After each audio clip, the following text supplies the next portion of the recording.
18వ తారీఖు section 2 SGT paper. First problem. ఒక rubber బంతిని కొంత ఎత్తు నుండి నేల మీదకు విడిచిన అది ప్రతిసారి ముందర ఎగిరిన ఎత్తులో 90% మాత్రమే పైకి ఎగురుతుంది. అది 125 మీటర్ల ఎత్తైన భవంతి నుండి కిందకు వేయబడిన నేల మీద 2 సార్లు పడి పైకి ఎగిరిన ఎంత ఎత్తు వరకు ఎగురుతుంది? ఇక్కడ ఒక రబ్బరు బంతిని కొంత ఎత్తు నుండి, ఆ ఎత్తు ఎంతంటే 125 మీటర్ల ఎత్తైన భవనం. ఈ భవనం యొక్క ఎత్తు 125 మీటర్లు. 125 మీటర్ల ఎత్తైన భవనం. ఈ భవనం నుండి ఒక బంతిని కిందకు వేశారు.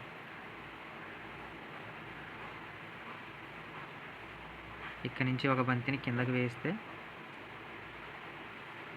అది నేల మీద పడి 90% ఎత్తు వరకు చేరుకుంది. ఇక్కడి నుంచి ఇక్కడికి 90% ఎత్తు. మళ్ళీ ఇక్కడ 2 సార్లు పడి పైకి ఎగిరింది. మళ్ళీ ఇక్కడి నుంచి మళ్ళీ కిందకు పడి మళ్ళీ దీంట్లో మళ్ళీ 90% ఎత్తు వరకు చేరుకుంది.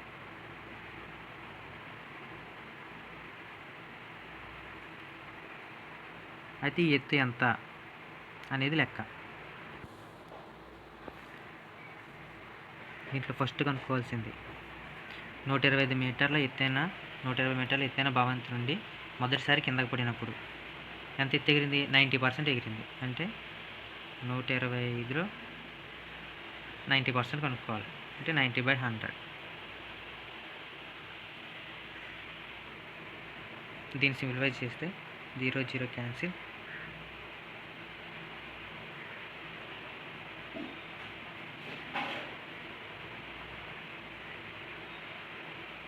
5 దీంట్లో 2 సార్లు పోతుంది. 5 దీంట్లో 20 సార్లు పోతుంది. That is equal to 25 × 9 divided by 2. That is 25 × 9 equal to 225 divided by 2. That is equal to 112.5 metres.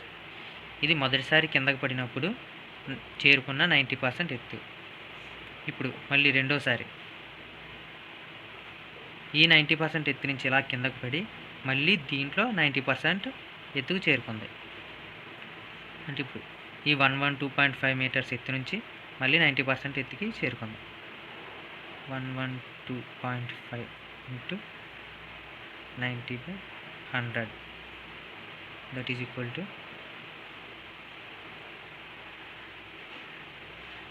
దీన్ని 112.5 × 10 × 9 డివైడెడ్ బై 100 కింద రాసుకోవచ్చు. దట్ ఈజ్ ఈక్వల్ టు 112.5 × 10 అంటే పాయింట్ పోతుంది, × 9 డివైడెడ్ బై 100. దీన్ని సింప్లిఫై చేస్తే 25 దీంట్లో 4 టైమ్స్, 25 దీంట్లో 45 times. That is equal to 45 × 9 divided by 4. That is equal to 405 divided by 4. That is equal to 101.25. This is the answer. Next problem. A మరియు బిలు కలిసి ఒక పనిని 12 రోజుల్లో పూర్తి చేయగలరు. ఏ ఒక్కడే ఆ పనిని 20 రోజుల్లో పూర్తి చేసిన బి ఒక్కడే ఆ పనిని ఎన్ని రోజుల్లో పూర్తి చేయగలడు? Next answer. ఏ ఒక్కడే ఆ పనిని 20 రోజుల్లో పూర్తి చేశాడు.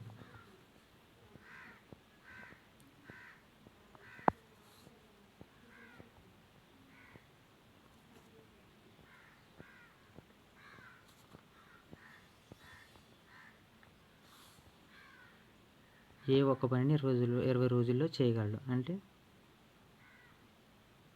20 రోజుల్లో ఒక పనిని చేయగలడు. అంటే ఏ ఒక్క రోజులో 1/20వ పనిని చేస్తాడు. బి ఒక్కడే ఆ పనిని ఎన్ని రోజుల్లో చేయగలడు. బి ఆ పనిని x రోజుల్లో చేయగలనుకుంటే x రోజుల్లో ఒక పనిని చేస్తే ఒక రోజులో చేసే పని 1/x. ఇప్పుడు a + b ఏ మరియు బిలు కలిసి ఒక పనిని 12 రోజుల్లో పూర్తి చేస్తారు. ఏ బిలు కలిసి 12 రోజుల్లో ఒక పని చేస్తే ఒక రోజులో 1/12 వంతు పనిని చేస్తారు.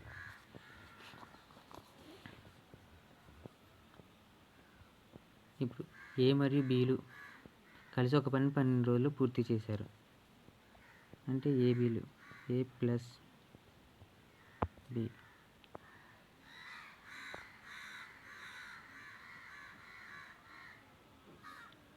ఏ ఆ పనిని ఎన్ని రోజుల్లో పూర్తి చేస్తాడు? ఒక రోజులో చేసిన పని ఏ 1/20. బి ఒక రోజులో చేసిన పని 1/x ఈజ్ ఈక్వల్ టు ఏ బిలు కలిసి ఒక రోజులో చేసిన పని 1/12.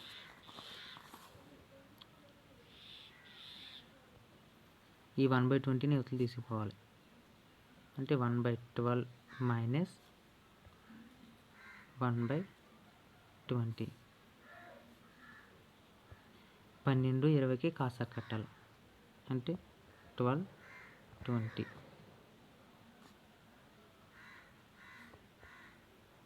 6 12 10 20 3 6 5 10 Kasa 2 into 2 into 3 into 5 2 4 4 12 12 5 60 Kasa 60 that is equal to LCM 60. 12 60 ఎన్నిసార్లు పోతుంది? 5 times అంటే 5 మైనస్ 20 60 ఎన్ని టైమ్స్ అవుతుంది? 3 times. That is equal to 5 minus 3 2/60.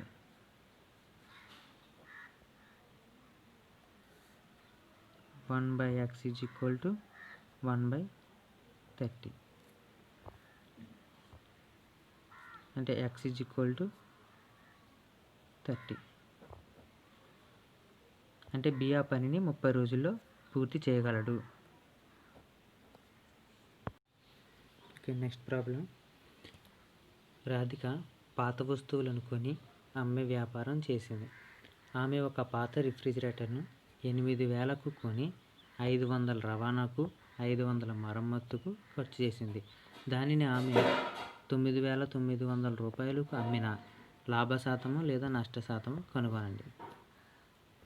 రిఫ్రిజిరేటర్ను కొన్న వెల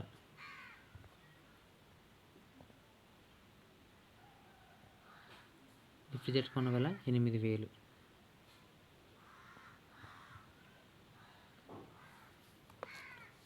రవాణా ఖర్చు పెట్టింది 500. రవాణాకు 500, మరమ్మతులకు 500.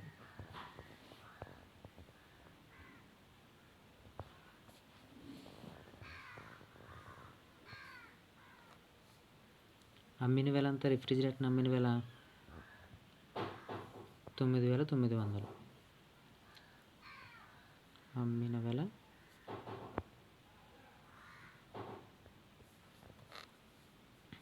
కొన్న వెల రవాణా మరమ్మతు ఇవన్నీ కూడా కొన్న వెల కింద చూసుకోవాలి.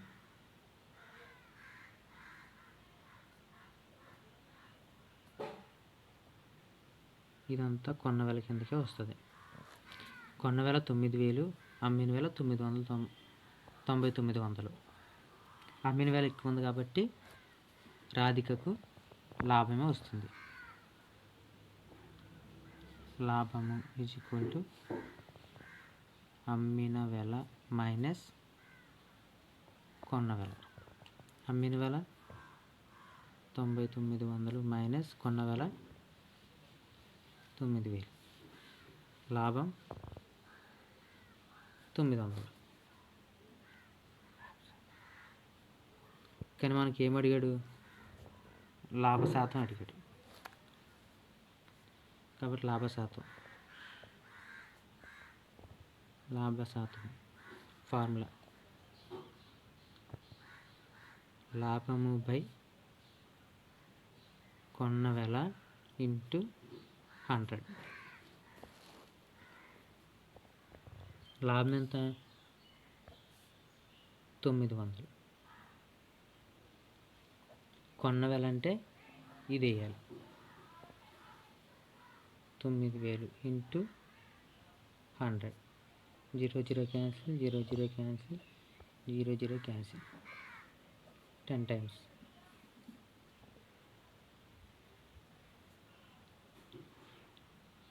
లాభ శాతం ఈజ్ ఈక్వల్ టు 10%.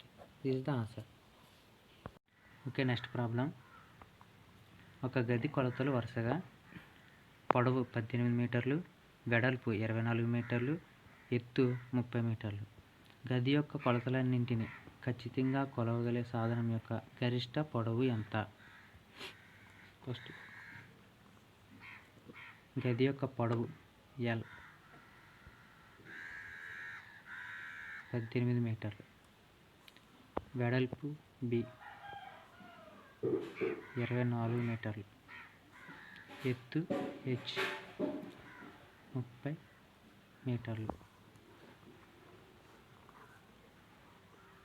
గది యొక్క కొలతలన్నింటినీ ఖచ్చితంగా కొలవగల సాధనం యొక్క గరిష్ట పొడవు. సాధనం గరిష్ట పొడవు ఎంత? సాధనం యొక్క గరిష్ట పొడవు కనుక్కోవాలంటే మనం ఈ మూడాటికి గాసాబా కనుక్కోవాలి.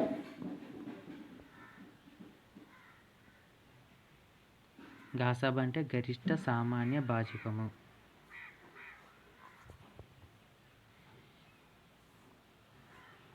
పద్దెనిమిది, 24, 30 వీటిని ఆరోహణ క్రమంలో రాసుకోవాలి. 18, 24, 30. వీటి గాసాబాను భాగాహార పద్ధతిలో కనుక్కుందాం. భాగాహార పద్ధతిలో కనుక్కోవాలంటే 24ను 18 చేత భాగించాలి. వచ్చిన శేషంతో 30ని భాగించాలి. ముందు ఈ రెండింటిని భాగిద్దాం. 18, 24. 18 రెళ్ళు 36 ఎక్కువైపోయింది కాబట్టి 1 టైం 18.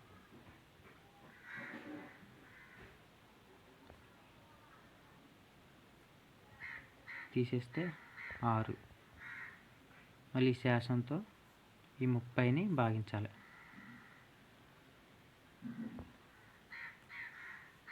5 times 30. శేషం 0 వచ్చింది కాబట్టి ఇది గాసాబా అవుతుంది.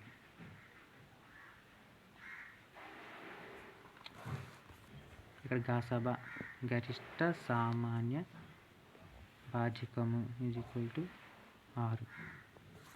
అంటే సాధనం యొక్క గరిష్ట పొడవు.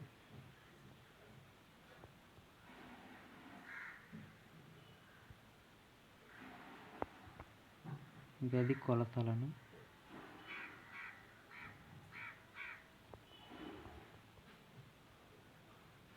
ఖచ్చితంగా కొలవగలిగే సాధనం గరిష్ట పొడవు ఈజ్ ఈక్వల్ టు 6 మీటర్లు. ఆన్సర్.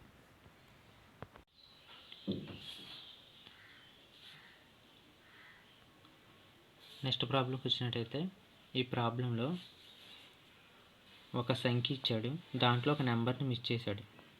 ఈ సంఖ్య 8 చేత నిశ్శేషంగా భాగించబడిన ఎడల ఈ మిస్ చేసిన సంఖ్య స్థానంలో అమర్చగలిగిన కనిష్ట అంకె ఎంత? అడిచిన ఆప్షన్. ఒకటో ఆప్షన్ వచ్చేసి 1, రెండో ఆప్షన్ వచ్చేసి 2, మూడో ఆప్షన్ 3, నాలుగో ఆప్షన్ 4. ఈ యొక్క లెక్క చేయడానికి మనకి 8 యొక్క భాజనీయత సూత్రం తెలిసి ఉండాలి. 8 యొక్క భాజనీయత సూత్రం ఏంటంటే ఇచ్చిన సంఖ్యలో, అంటే ఇచ్చిన సంఖ్య ఏంటి?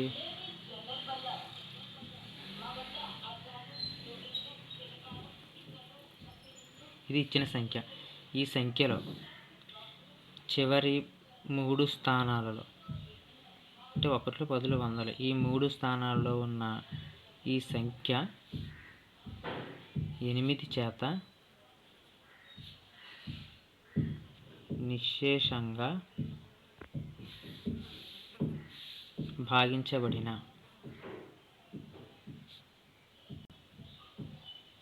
ఈ సంఖ్య మొత్తం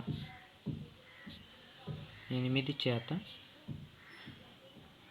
నిశ్శేషంగా భాగించబడును.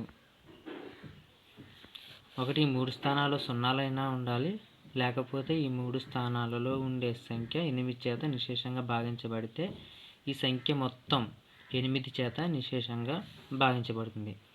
ఇప్పుడు అది ఇచ్చిన ఆప్షన్లు చూద్దాం. ఒకటి ఆప్షన్ 1 అంటే 6, ఇక్కడ 1 వేసుకుందాం, 1 2 ఇదైనా అయ్యి ఉండాలి, లేకపోతే 6 2 2 ఇదైనా అయ్యి ఉండాలి, లేకపోతే 3 పెట్టుకుంటే 6 3 2 లేకపోతే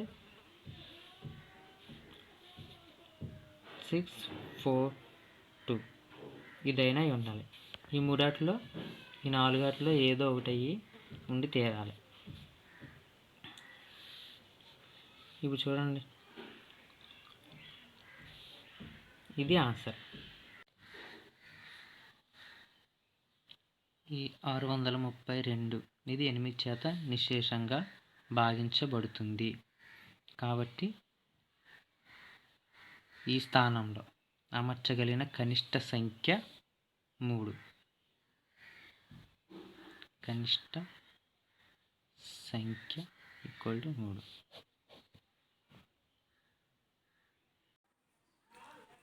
this is the next problem. ఈ ప్రాబ్లంలో ఇచ్చిన డేటా ఇది. 2 లీటర్ల పెట్రోల్తో 15 కిలోమీటర్ల దూరం ప్రయాణిస్తుంది. 2 లీటర్ల పెట్రోల్తో 15 కిలోమీటర్ల దూరం ప్రయాణిస్తుంది. అయితే 10 × 1/4 లీటర్ల పెట్రోల్తో ఎంత దూరం ప్రయాణిస్తుంది?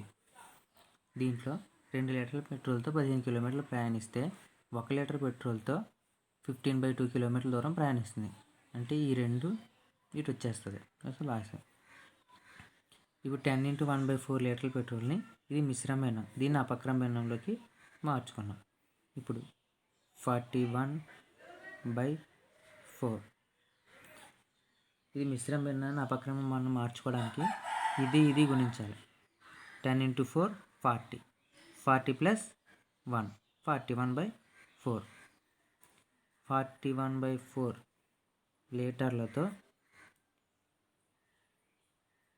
లారీ ప్రయాణించు దూరం = ఇది ఇంటూ ఇది 15/2 × 41/4.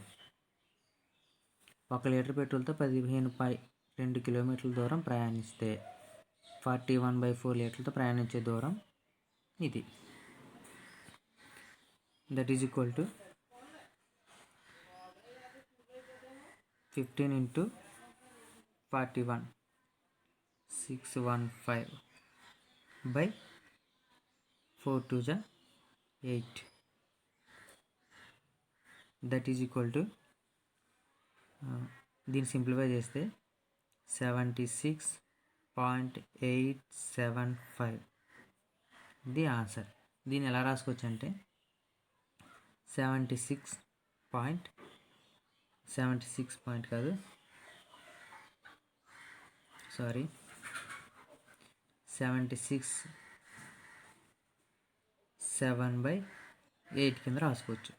7/8 చేస్తే వచ్చేది 0.875. This is the answer. Second method. 2 లీటర్ల పెట్రోల్తో 15 కిలోమీటర్ల దూరం ప్రయాణిస్తుంది. అయితే దీన్ని అపక్రమ భిన్నంలోకి మార్చుకుంటే 41/4 ఇందా చూసాం కదా, అంటే 41/4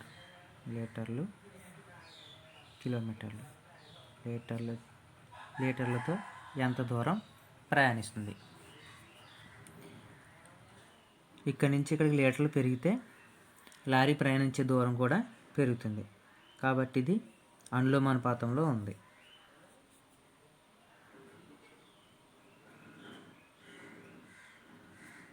అనులోమానుపాతంలో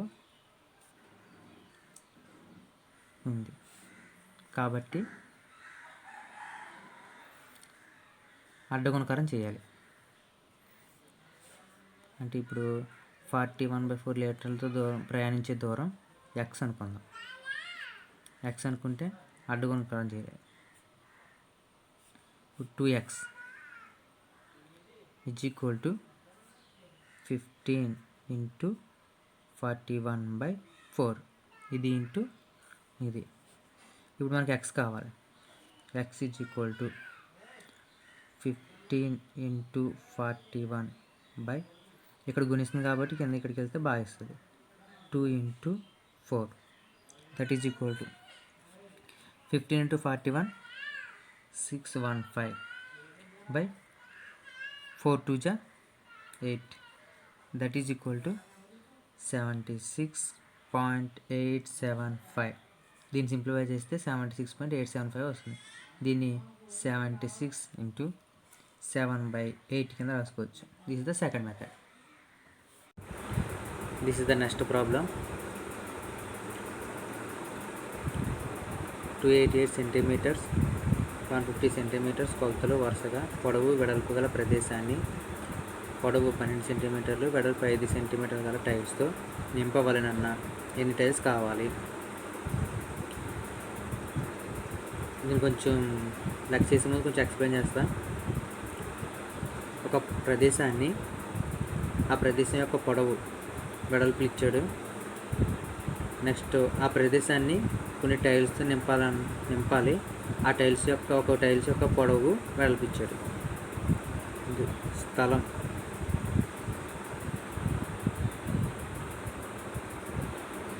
పొడవు L 288 సెంటీమీటర్స్, వెడల్పు B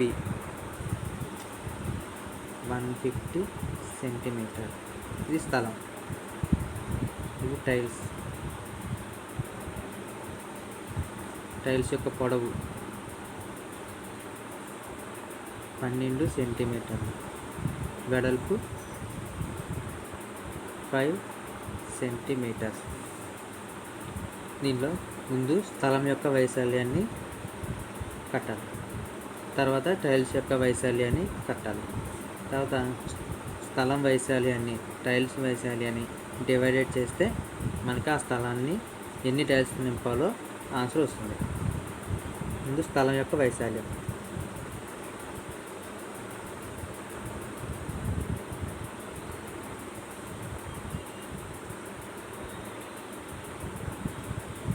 పొడవు ఇంటూ వెడల్పు. ఒక స్థలం పొడవు ఎక్కువ వెడల్పు తక్కువ ఉంది కాబట్టి అది దీర్ఘచతురస్రంగా ఉంటుంది. దీర్ఘచతురస్ర వైశాల్యం పొడవు ఇంటూ వెడల్పు. L = 288, వెడల్పు B = 150.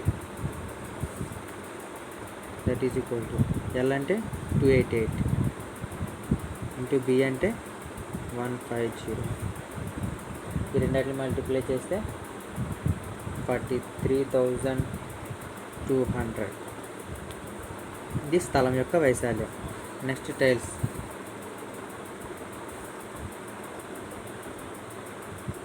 టైల్స్ వైశాల్యం. టైల్స్ కూడా పొడవు ఎక్కువ 12 సెంటీమీటర్స్, వెడల్పు తక్కువ 5 సెంటీమీటర్స్. ఈ టైల్స్ వైశాల్యం కూడా దీర్ఘచతురస్ర వైశాల్యం L × B, పొడవు ఇంటూ వెడల్పు. పొడవు 12 × B 5 = 60.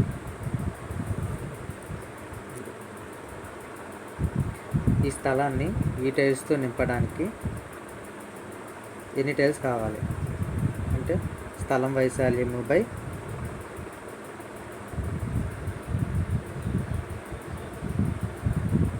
టైల్స్ వైశాల్యం.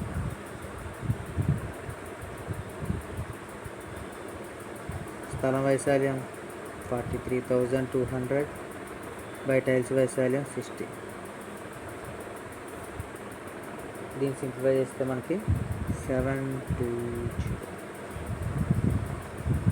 టైల్స్ కావాలి.